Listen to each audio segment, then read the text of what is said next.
కాబట్టి ఇది రాజకీయ కథలు మన కళ్ళెదురుగుండా ఉన్న పాత్రల్ని అందులో ఫిక్స్ చేస్తున్నారు అనమాట. అంటే చదివే కొద్ది థ్రిల్లింగ్ ఉండాలి కదా, అక్కడ ఏం జరుగుతుంది థ్రిల్లింగ్ నడుస్తుంది, మినిట్ టు మినిట్ ఎలా వెళ్తున్నారు, ఏదో ప్రతి సీన్ క్లైమాక్స్ అన్నట్టు. అంటే నిజంగా గోవా నుంచి ఆయన దుబాయ్ వెళ్ళిపోవాలనుకుంటే డైరెక్ట్ గా చెన్నై వెళ్ళిపోవచ్చు కదా సార్, మళ్ళీ హైదరాబాద్ అంతే కదా, గోవా నుంచినే పోతాడు. అదే కదా, దానికి గోవా నుంచినే ఎక్కేస్తాడు, మళ్ళీ చెన్నై వెళ్ళడం కూడా ఎందుకు, గోవా ఇంటర్నేషనల్ ఎయిర్పోర్ట్ కదా అది. అవును అవును అవును, అటే వెళ్ళిపోయి దాంట్లో ఆపేది ఏముంటది అక్కడ బేసిక్ గా.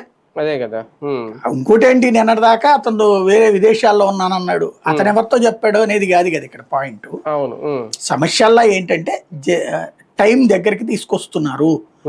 వాళ్ళ పార్టీకి సంబంధించిన కొంతమంది సోషల్ మీడియాలో పెట్టిన పోస్టుల ప్రకారం ఆగస్టు లోపు జగన్ అరెస్ట్ చేయాలని ప్లానింగ్ అట.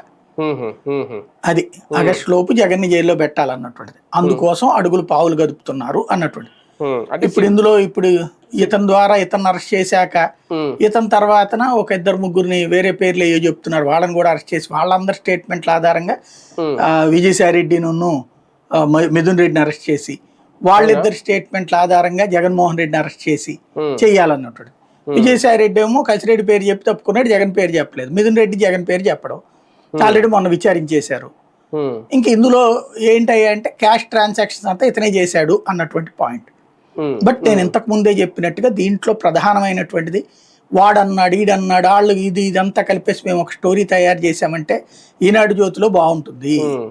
కానీ ఫైనల్ గా కావాల్సినటువంటిది ఒరిజినల్ స్టోరీ అన్నటువంటిది కోర్టుకి చెప్పేటప్పుడు కావాల్సింది ఎవిడెన్స్, డబ్బులు పట్టుకోవాలి.